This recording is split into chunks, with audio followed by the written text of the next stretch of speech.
The opinions expressed on this radio station, its programs, and its website by the hosts, guests, and call-in listeners or chatters are solely the opinions of the original source who expressed them. They do not necessarily represent the opinions of Revolution Radio and FreedomSlips.com, its staff, or affiliates. You're listening to Revolution Radio, FreedomSlips.com, 100% listener-supported radio, and now we return you to your host.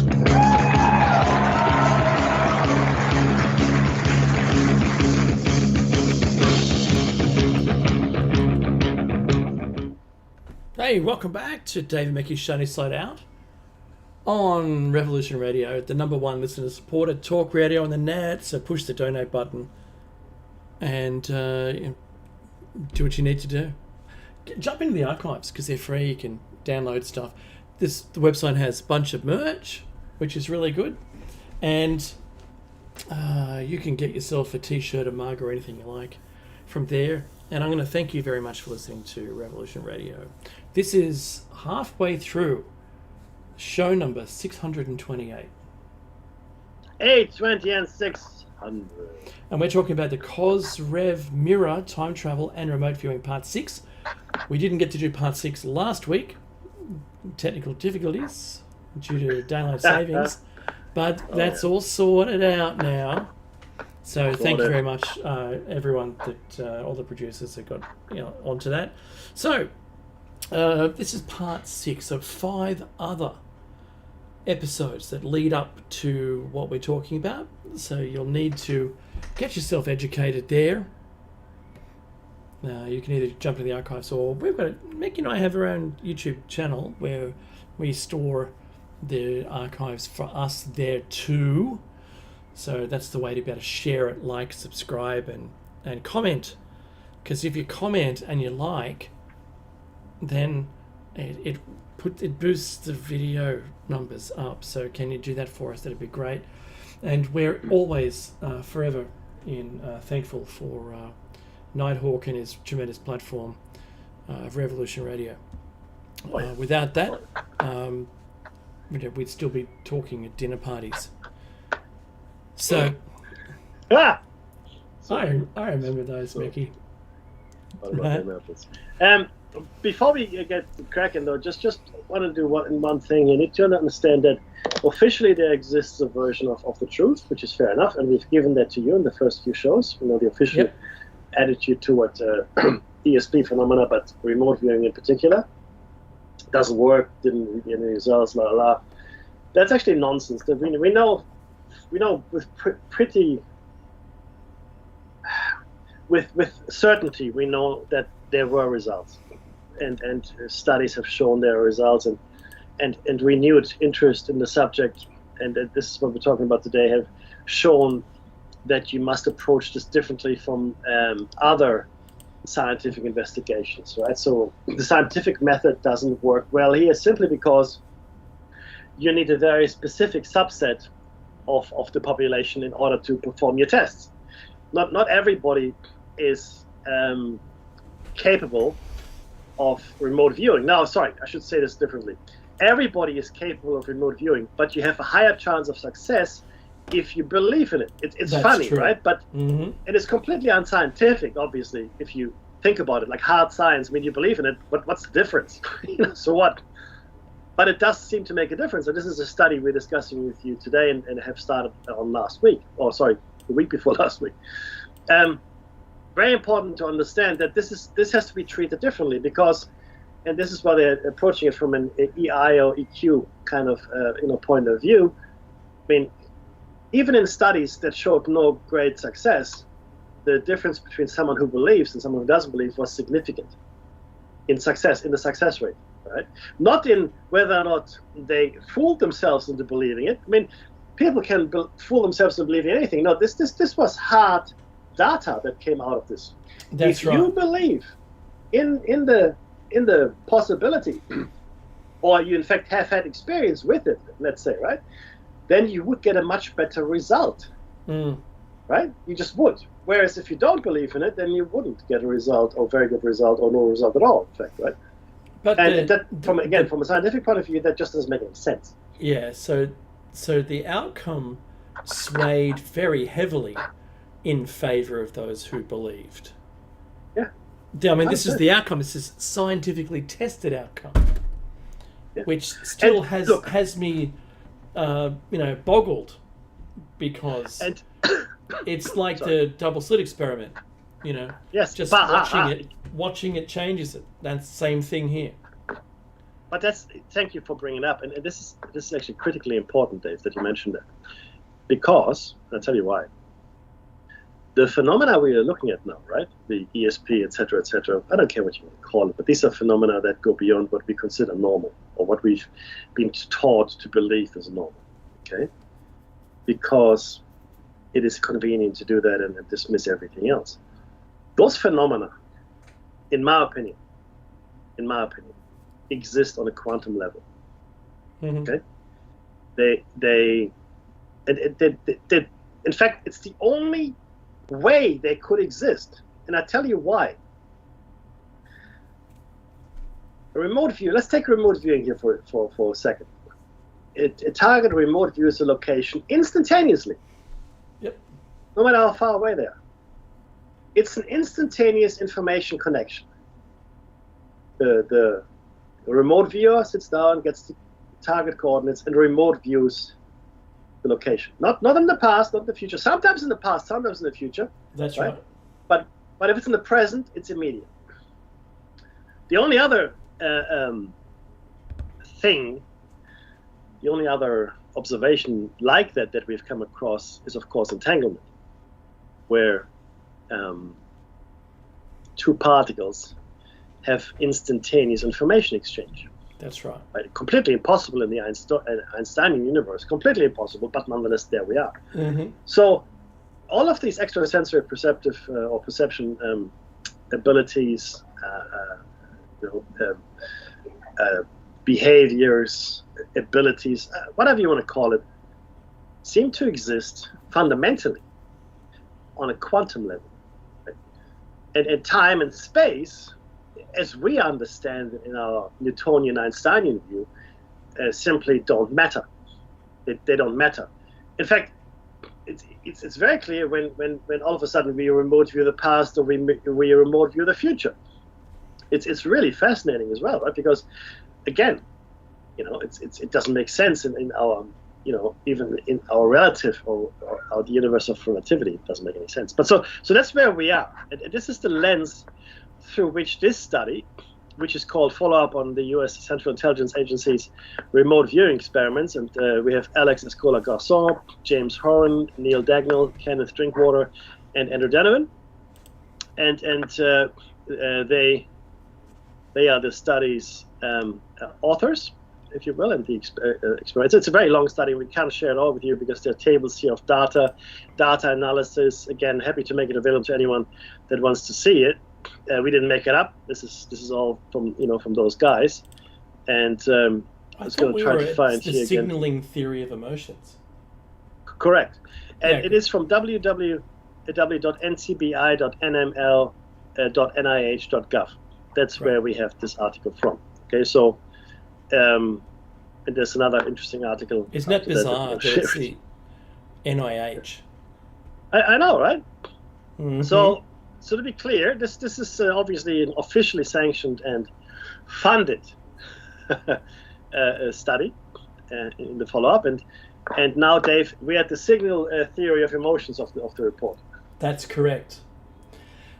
In his report, the former director of the SAIC RV Remote Viewing Research Program mentions the role of emotions as a potential factor that could influence participants' performance.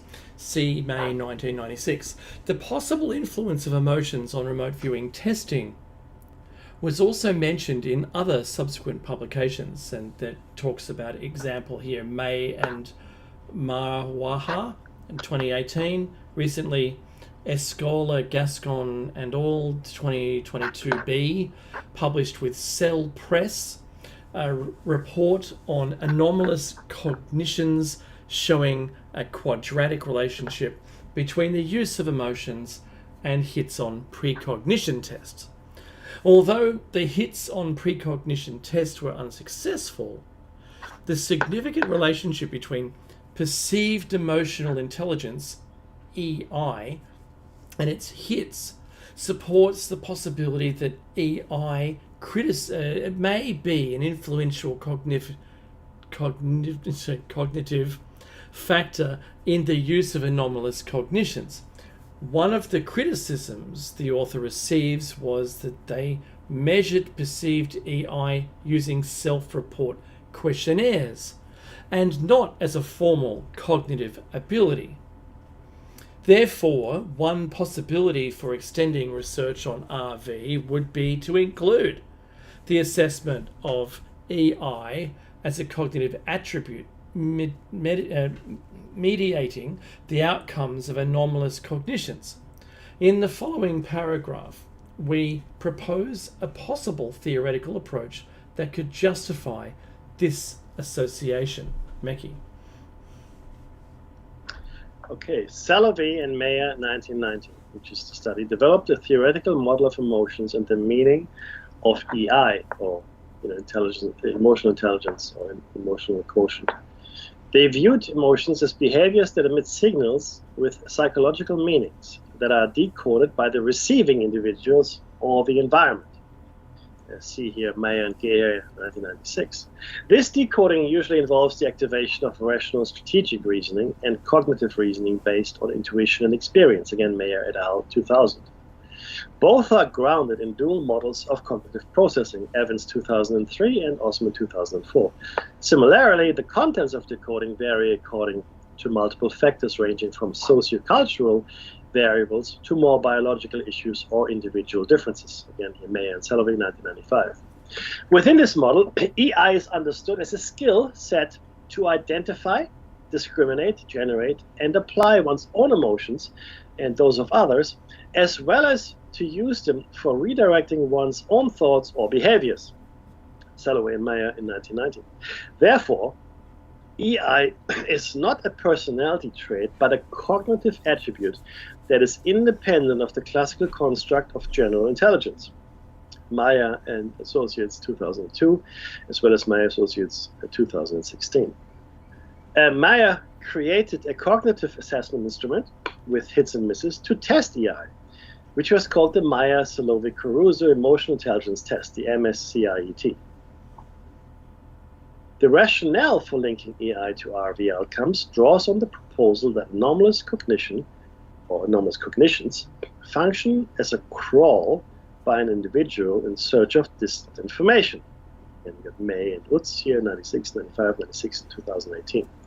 In this case, the targets, e.g. the locations of places, that the RV participant must ascertain might, like emotions, have signals unknown to current scientific knowledge, yet detectable by certain people.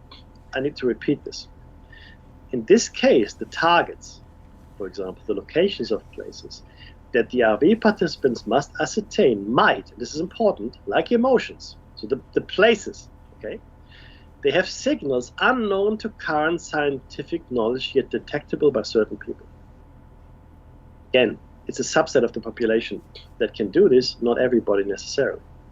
An assumption of anomalous signals is based on the logical axiom of non-locality. Lucadou et al., 2007. That they are detectable is the main hypothetical model tested here. Similarly, the non-locality principle is also considered in MSCEIT. Indirectly, the original authors did not cite this principle in their theoretical justification, but it was deducible at the time that they employed the experiential and intuitive areas to measure EI. Dave? More specifically, the signals that Mayer and al. 2016 attributed to emotions are not assumed to be a wave function equivalent to signals emitted by other physical systems, e.g. like cell phone antenna. The signal is a stimulus that contains key information, meanings. The stimulus or emotion is modeled as a signal because it communicates a message or state, and not because the signal is a wave function. Understanding this point is vital, as anomalous cognitions also cannot be assumed to be physical signals measurable as wave functions. In fact, the targets used in remote viewing are not rationally connected to sensory perception through the conventional senses. The same is true for the meanings attributed to emotions, which remain undetermined until the individual makes an observation. The same emotion can have different meanings, and there is no logical chain of rational interpretations. For example, a person could interpret their experience of the fear emotion as a feeling personally threatened. In the case of EI, the meaning of feels threatened is not exclusively the product of a logical strategic procedure. It also includes a dimension that is irrational and intuitive. This is the aspect that our study is interested in measuring. Becky. Fascinating. And again, the simple body of research that is being referred to here in the study itself should show anyone that this is a deeply studied field. Okay? It's not just something that was dismissed at some point as something that doesn't work. That's just probably the main point we want to make here as well. Okay, the present study. A research on RV is useful and necessary for two essential reasons.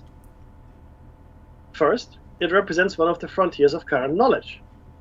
Science does not advance only by investigating what we already know. It must also confront uncertainty and transform the unknown to something operative and accessible to human knowledge. That, what I just read out to you, is the essence of science. And I'll be honest with you right now, and I know this is going away from the subject here. They recently retracted an article that had been written in a journal, and this article was to do with supposedly a structure in the Indonesia that was potentially 25,000 years old. Mm-hmm. And I've posted now on Facebook my response to it, including the response from I guess the original authors, and they also address all the criticisms in it. Of course, the article has not been reinstated yet, but it was censored. Essentially, was taken out because it didn't conform with the currently accepted scientific view that this is not possible. We can't. We can't have been there and done that when it was supposed to have happened. Yeah, I was really disappointed with it, and I looked at the debates online as well that were not so much in favor of the discovery. Let's just call it not in favor of the discovery. And it really got to me that they could do that. But there it is, right? It's there.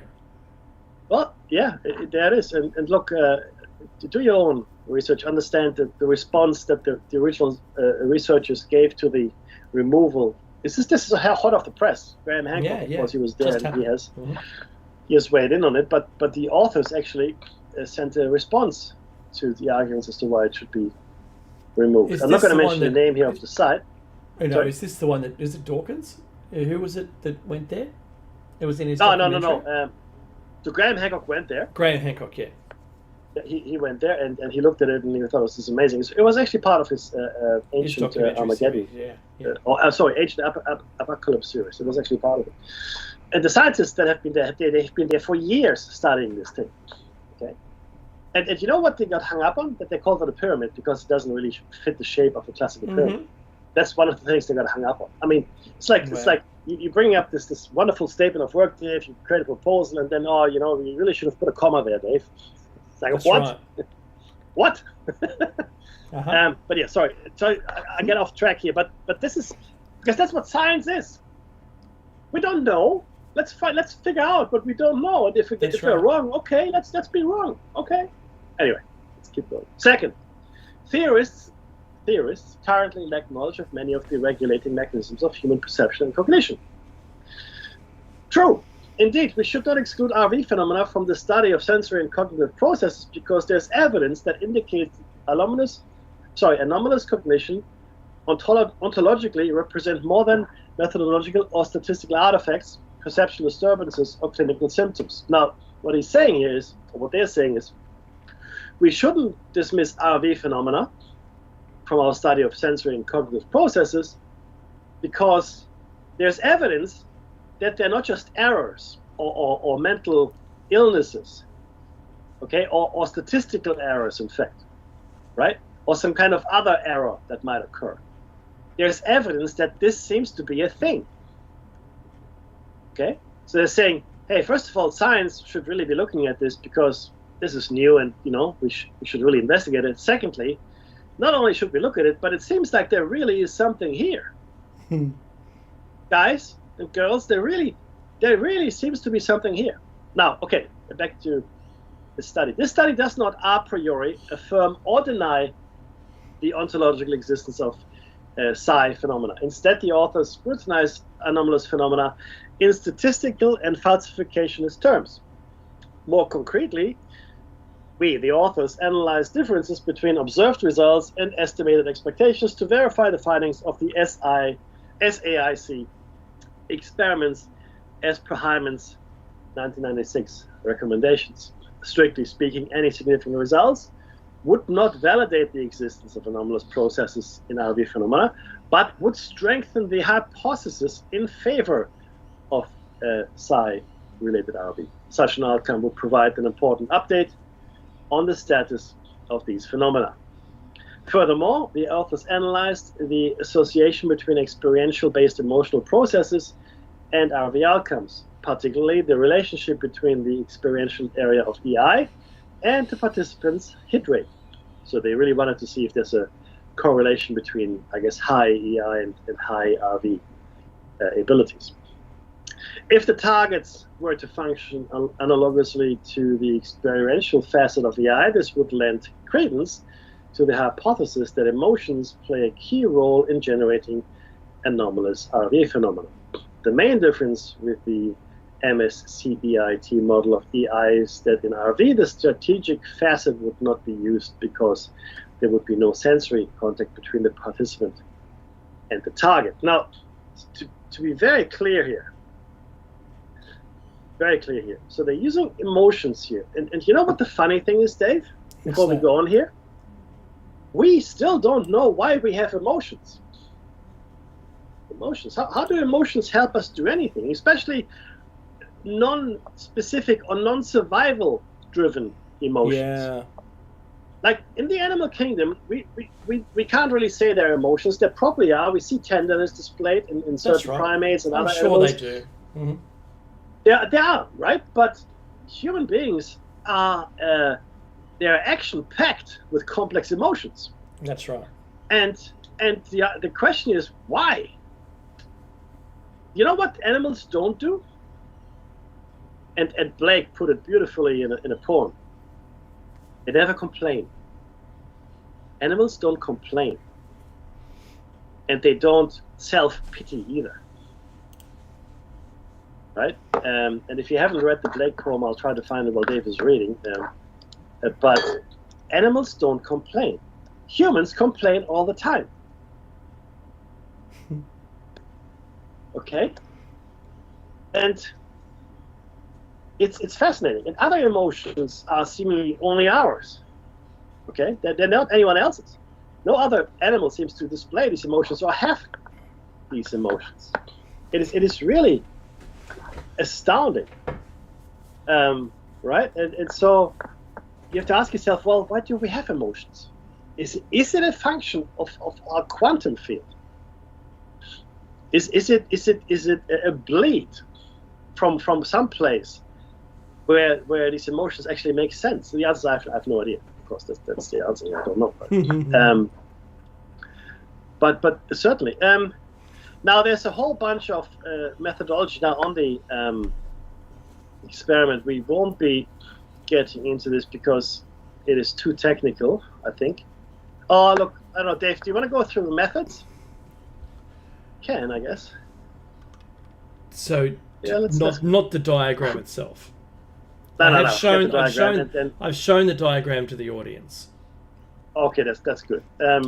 I've shown the diagram, but I'm sure this isn't going to translate very well unless you've really got a handle on all of it. Do you know what I mean? Let's just we can go to the description of the sample. That's 2.1. It's covered out of the text. I think actually let's do that, and then also do the procedures and materials used. That's good. Cool. Yeah, and then. Yeah, I think that's good. Okay, yeah, go ahead. All right, perfect. All right. So, description of the sample. The sample consisted of 634 participants between 20 and 63 years of age. So, the mean was 41.25. What's the SD? I forget. Standard deviation. There you go. The deviation is 12.45. Of these, 62% identified as women and 38 as men. All of them declared no prior psychiatric history and signed their informed consent to this research. Participants' data were not recorded anonymously. The researchers formed two groups that had different experimental and sampling conditions. Group 1, consisted of people who reported no previous psychic experiences. Non-believers, N equals 347. That looks like about half, or roughly half of the group, or just a little bit more than half. And remote view experiments based on coordinates of specific locations were applied. And there's a subsection. In B, Group 2 consisted of people who previously reported having psychic experiences, and known as believers, and there was 287 of them. And remote viewing experiments based on images of the locations identified by the coordinates that were supplied or were applied. This classification and distribution of participants was based on previously published evidence found by other researchers. On one hand, the distinction between believers and non-believers was based on sheep-goat effects, which show that experienced individuals have favourable attitudes towards parapsychology and perform better on experimental side tests than non-believers. This trend was recently observed in the replication by Escola, Gascon and al. 2022, although no significant effects in favour of anomalous cognitions were obtained. Believing participants scored higher than non-believers on the RV tests. On the other hand, CIA declassified reports from the SRI and SAIC revealed that participants tended to obtain better matches or hits when they applied remote viewing with targets that were graphical representations, i.e. photographs. In fact, considering this pattern, May and Marwar 2018 speculated that participants applying RV with photographs might be describing the characteristics of the contents of the photographs rather than the actual physical locations depicted in the photographs.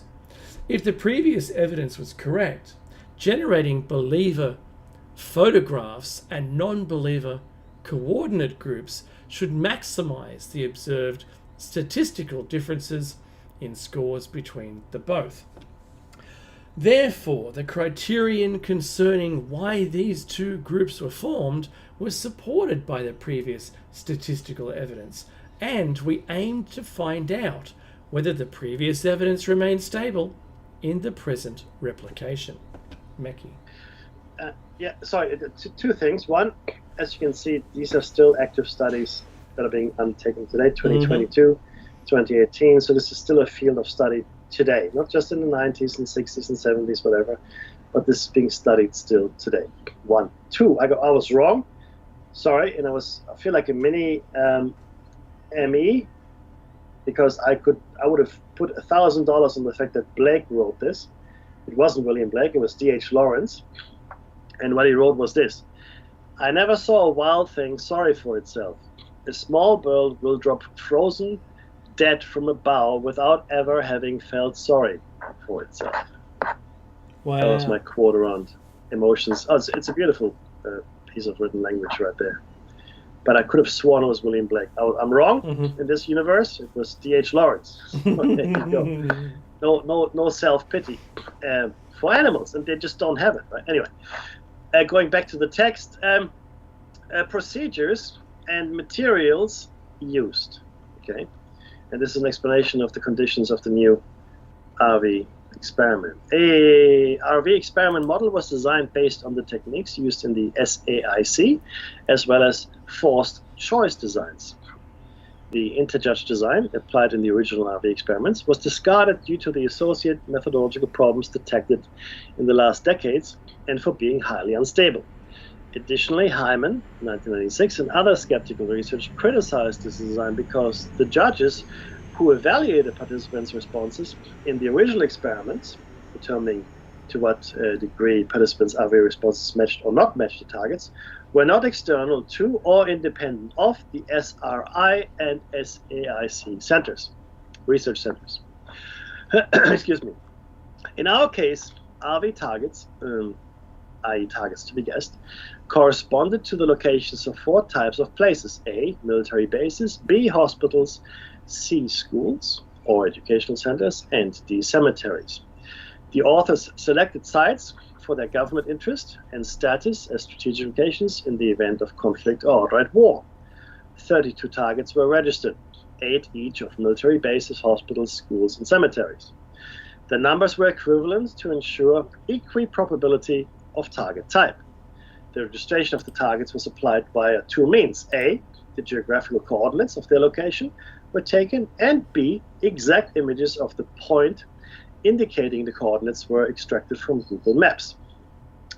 Even if the participants had no perceptual connection or access to the information of each target, this was important to evaluate whether the target's presentation type, i.e. coordinate-based presentation versus picture-based presentation, affected the experimental outcomes. It's a really interesting question.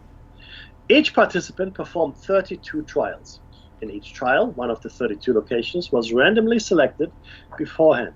Specifically, the random selections were made taking into account the category of each of the locations. First, one location from each of the categories was randomly selected. Second, after one location from each category had been randomly selected, one location category was also randomly selected from the 4 typologies. This chosen location is the one that the participant was expected to hit by supposedly employing anomalous cognitions. In the first random selection, there was replenishment of the locations for each trial. That is, after a location had been chosen from a specific category and for a specific trial, said location was available again to be randomly selected in the next trial. So there could be no elimination or guessing by elimination kind of thing. Participants were only informed that there were 4 types of locations and that they had to guess which of them had been previously selected. Participants in both groups also knew that in each selected category, a location was assigned. For Group 1, each coordinate was printed on a micropaper that was stored in a small envelope, with this envelope then placed in an A5-sized envelope, like the Matryoshka dolls, the little Russian dolls, envelopes within envelopes, reels within reels, Bendrit. The envelopes were sealed, and both researchers and participants were blinded to their contents. So this is a double-blind experiment, everybody. An external technician assistant, independent of the researchers, handled this process, and another support technician checked that the envelopes had no marks, transparencies, or otherwise showed evidence of tampering to ensure the internal validity of the protocol. These are pretty good, strict measures. In each trial, the participant was shown an envelope containing the location coordinates of a place which could not be opened. The participant could see the envelope, but not physically touch it or manipulate it. The RV protocol was then implemented. Participants were asked to close their eyes, take up to 4 deep breaths, and instructed to visualize, at least, to which type of place the randomly specified location within the 2 envelopes belonged. For up to 15 minutes, participants had to determine whether the target location was a military establishment, hospital, school, or cemetery. If the participant's choice matched the target category, plus 1 point a hit was scored. When there was no match, 0 points were scored. At the end of each trial, although the correct answers were not shown to the participants, there was a margin of time for the participants to share with the experiment technician their first impressions. 1 month after the experiment, the participant could request to discuss the results with a researcher. For group 2, the same envelope procedure used for concealing the coordinates of target locations was used to conceal the photographs of the target locations. The participants then followed the same trial procedure as group 1, with the exception mentioned above. Finally, selection of the location in both the coordinates and photograph experiments was random and different for each trial and for each participant. Thus, the correction template of stimulus sequence was different across participants. And there's a figure here that summarizes how that actually looked. Don't worry about that. In total, 32 hits were possible, with an average of 8 hits expected by chance. Makes sense. In each trial, the participant could also verbally describe the contents they individually visualized about the target location. This information was used for subsequent qualitative studies. The experimenter versus the study investigators collated data and responses for each experiment. Dave? The specifications on the type of design used. In our research, this is the authors, we used the qualitative RV protocol originally employed by the researchers at the SAIC Institute. However, if we were to use only these protocols, our study would be solely qualitative, with the limitations that this represents. To use quantitative measures, we included a forced choice design in which the participant had to choose one of 4 specific alternatives, as explained in a previous subsection. Forced choice designs are more robust and valid than any other qualitative design. It is possible to combine the experimental tasks of the original RV protocols with the forced choice designs, generating a more complete and extended protocol than the original RV protocols. For this reason, this research is a protocol replication of what the SAIC researchers did, but it is also an extension.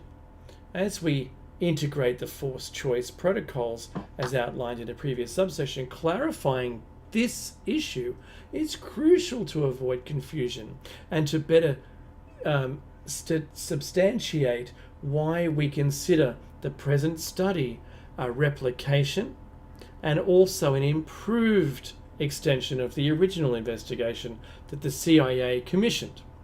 By employing a forced choice design, the quantifying the measurements, we can also employ more robust predictive models such as the structural equation models, SEM, that we explain in the statistical analysis subsection.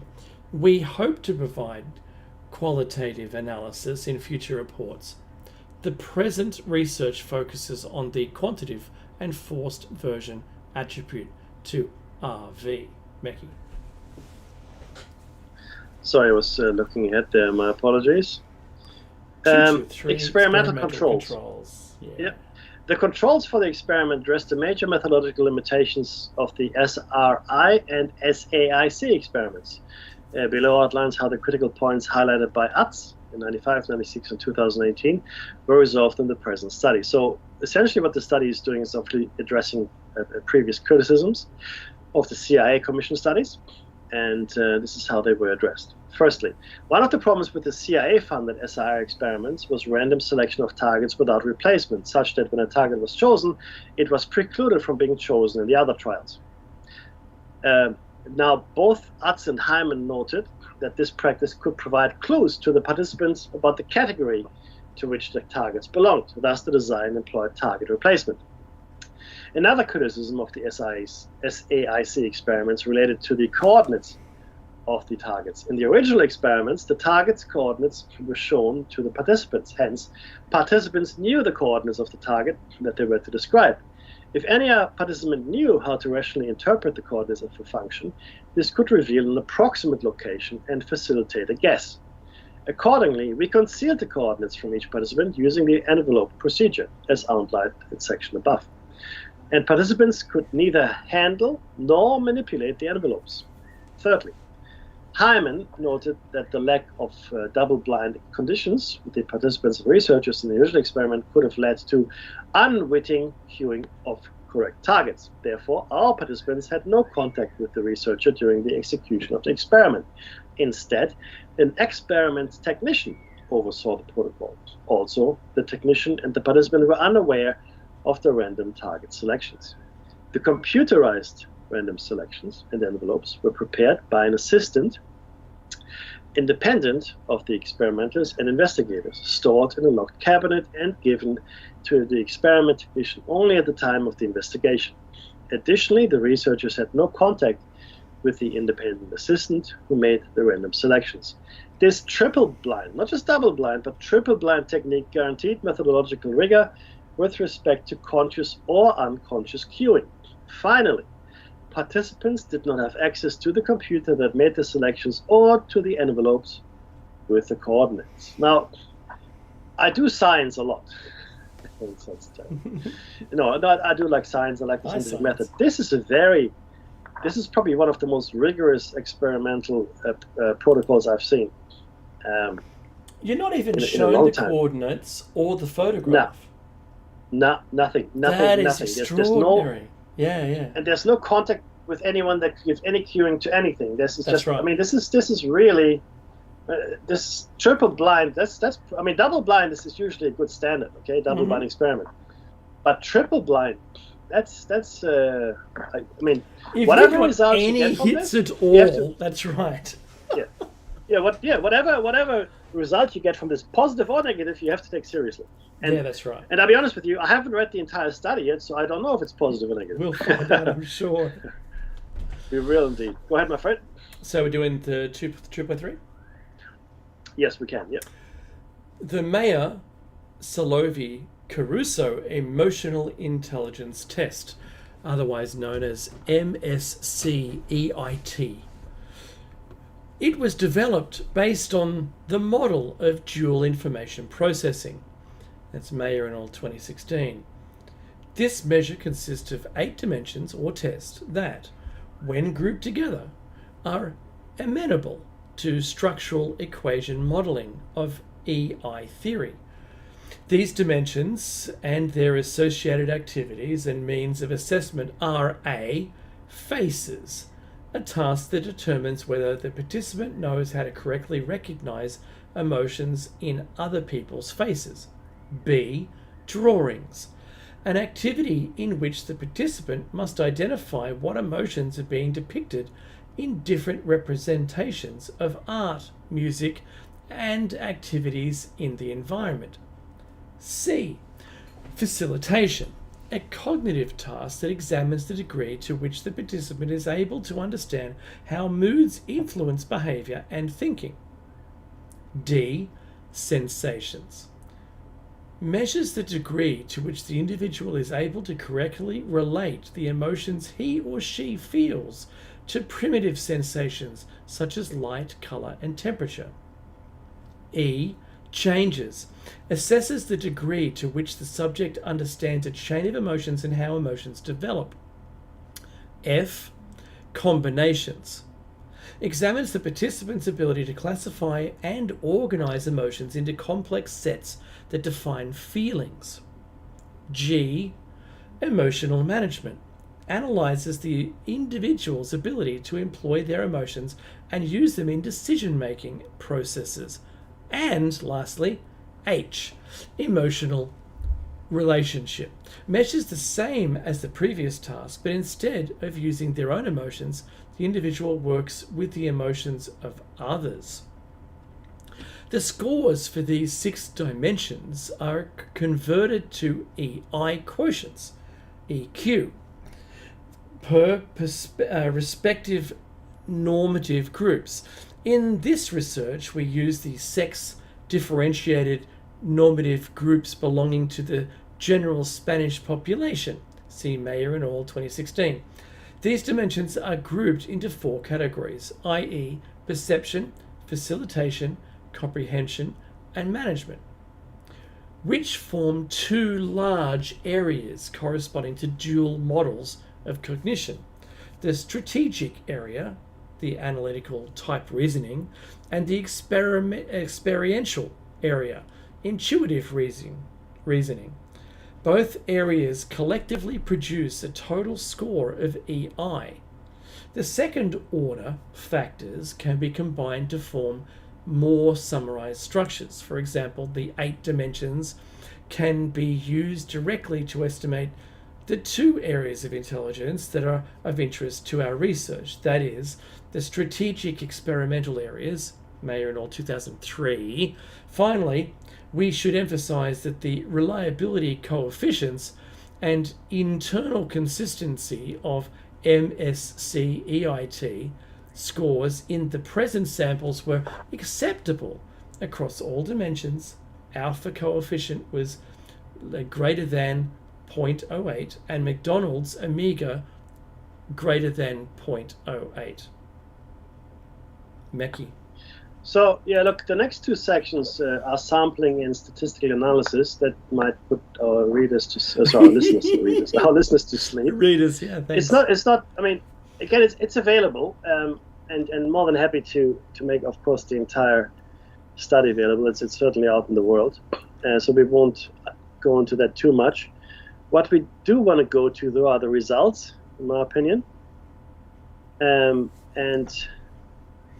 yeah, I think that's what we should do, because suffice it to say that both the sampling are explained in fairly great detail, as is the statistical analysis, right? But if you're not into statistical analysis, it's not going to add anything to you. Suffice it to say, it is fairly rigorous. I myself have studied general statistical methods as part of the courses I had to do at uni, and again, statistics can prove anything you want, really, right? But the confidence level, suffice to say, as mentioned here, has been 99% or higher. Okay, so the confidence level used in this analysis was 99% or higher. If you know statistics, then you know what that means. Now the results. Prior to the analysis of the contrast of means and the check as to whether the hits in the RV experiments exceeded the estimated chance, the authors wanted to analyze the theoretical validity relating EI to anomalous cognition. In addition, we also wanted to statistically analyze whether the answers given to us by the participants and the scores obtained could be attributable to conditions related to the contents of the questions and the design of the experiment. If this were the case, there would be a bias problem in the MSCEIT and RV experiments. This analysis is carried out by studying the invariances that we explained in subsection 2.4, which we didn't look at, so don't worry about that. Previously, and this is again figure 4, which you can't see, it showed the linear correlation models between the variables, which should allow the application of a mediation effects model among the variables. Right? And then I'm going to bore you with the math here. Due to the positive values of the fit in the indices in both groups, we were able to apply and analyze the fixed effects of, again, there's a figure here you can't see. Concretely, figure 5 shows the theoretical models with the standardized parameter estimates, the effects. Parameters that were not significant are bolded, and these analyses were applied for both groups 1 and 2. Similarly, invariance analysis was applied to the model in figure 5, and again, you can't see this, unfortunately. A correlational theoretical model that would justify the application of a fixed effects model, the model in figure 5. Standardized effects parameters are shown with non-significant parameters highlighted in bold. Discontinuous lines indicate a mediation effects between variables, attitudes, and RV hits. Not really all that interesting. However, the unmediated direct effects of attitudes on RV hits were 0.302 for group 1 and 0.244 for group 2. Okay? As a first conclusion, we can infer that the mediation effects of the variable, experiential, only reduced 15.1% of the variance of the direct effects of group 1 and 14.2% of the variance of group 2. However, the effects of the experiential variable on hits were significant, which allowed us to focus on the interpretation of these statistical effects. The experiential area of the EI has small effects on the hits in the RV experiment. Although the effects are small, 0.3 to 0.4, it was possible to calculate what proportion of the variance of the hits could be predicted by the experiential area, 15.8% for group 1 and 9.1% for group 2. However, in group 2, the strategic area also contributed some information that in total predicts RV hits by 19.5%. In addition, the experience area acts as a mediating variable between attitudes towards psychic phenomena and RV hits.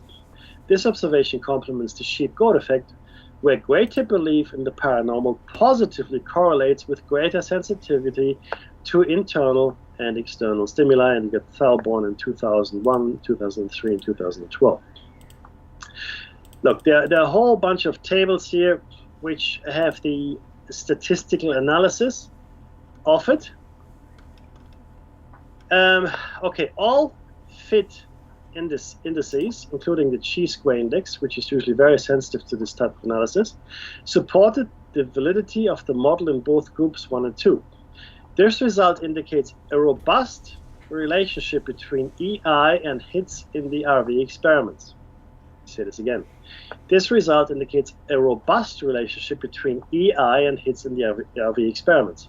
The invariance analysis was also positive, which suggests the residual invariance of the latent variables in all prior levels. This implies that there were no biases in the participant scores or in the design of the RV experiments. Taken all together, we conclude that the experiential area of EI clearly and positively influenced the hit rate in the RV responses documented here. We also surmise that no obvious biases altered and distorted the research outcomes. And then there's more tables with statistical analyses. Again, happy for you guys to look at that. Okay.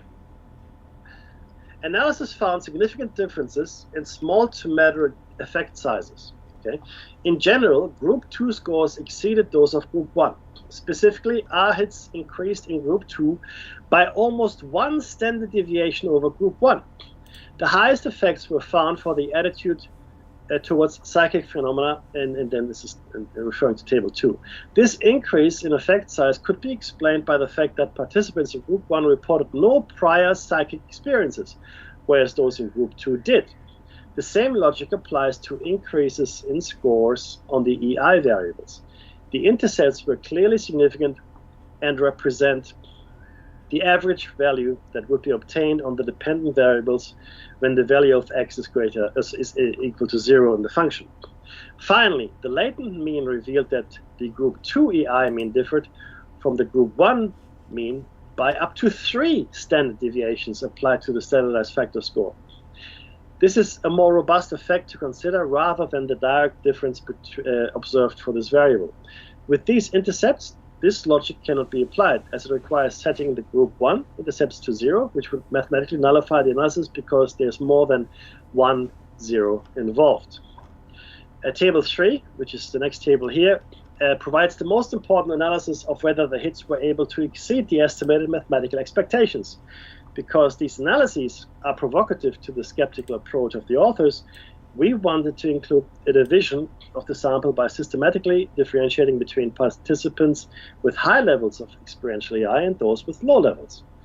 This differentiation was made according to 2 independent criteria. A, we considered the original criteria based on the EI quotients of Meyer et al. In this case, scores equal to or above 110 would serve as a threshold to discriminate between highly competent participants from those within the intervals of the mean between 90 and 109 points, and against those with insufficient experiential EI levels below 89 points. And B, we also took into account the median of the EI levels of the experiential dimension, which was 102. With these subdivisions of the total sample, we aim to perform replications using a split sample approach to analyze the consistency of the results versus mere statistical significance. So 1 minute. We do not intend to replicate the contrast of the latent means because this is only la la la la la la. Okay, we have to come to the conclusion next time, I think. Suffice it to say, this is some very rigorous statistical analysis, and I think next time we're going to start on page number 49. I think we start on 49. So what's the point number that we'll be talking about? 3.1? Just before 3.1. We're going to start on the average value expected. Yeah. Okay, cool. There's the end of the show. Yeah, so, believe it or not. Just when it gets interesting with all the stats. That's right. He got his saliva going. So, look, this is David Mackey, Shiny Side Out. We'll catch you for breakfast, 7 a.m. Eastern Time, both Tuesday and Thursday. And once again, back for Shiny Side Out next week. Take care, everyone.